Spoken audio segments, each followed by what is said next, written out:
24 апреля 1990 года первый секретарь ЦК Компартии Казахской ССР Нурсултан Назарбаев избран президентом республики. Решение принял Верховный Совет, который Назарбаев сам и возглавлял. Через 1,5 года президент Казахской ССР Назарбаев переизбран на главный пост республики. Он был единственным кандидатом. Его результат – почти 99% голосов. Через 16 дней Казахская ССР стала независимым государством – Республикой Казахстан. 29 апреля 1995 года в Казахстане состоялся референдум о продлении президентских полномочий до 1 декабря 2000 года. Референдум прошел по инициативе Ассамблеи народов Казахстана, созданной указом Назарбаева. За продление президентских полномочий высказались больше 95% избирателей. 30 августа 1995 года по результатам референдума была принята новая конституция. Позже в главный закон страны несколько раз вносились изменения и дополнения. Они обеспечили Назарбаеву единоличные и практически неограниченные полномочия.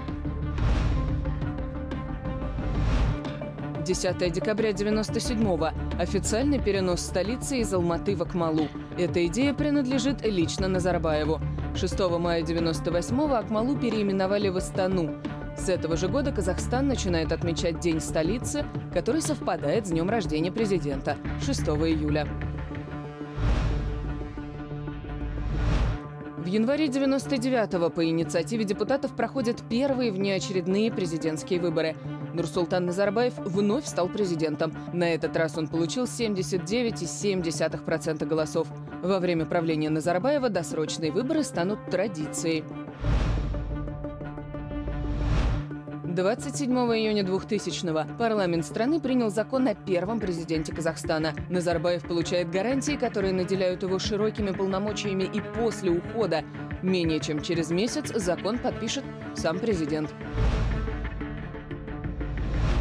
4 декабря 2005 года третьи выборы президента Казахстана. В списке 5 кандидатов. У Назарбаева больше 91% голосов. Теперь он избирается уже на 7-летний срок. Май 2007-го. Парламент принимает поправки в Конституцию, ограничивающие полномочия президента 2 сроками. Но для действующего делается исключение. Нурсултан Назарбаев получает право руководить страной пожизненно. Он может баллотироваться на главный пост в стране неограниченное количество раз. 15 июня 2010-го Назарбаеву присваивают официальный статус первого президента Республики Казахстан, лидера нации Елбасы. Назарбаев получает гарантии своей неприкосновенности, в том числе имущества и банковских счетов. Он также освобождается от уголовной ответственности за все действия, совершенные за время своего правления. 3 апреля 2011-го по инициативе группы граждан проходят вторые досрочные выборы на год и 8 месяцев раньше предусмотренного законом срока. Назарбаев в 4-й раз переизбран президентом Казахстана. Его результат – 95,5% голосов. 26 апреля 2015-го вновь досрочные выборы президента. В списке кандидатов 3 претендента. Итог Назарбаева – 97,7% голосов.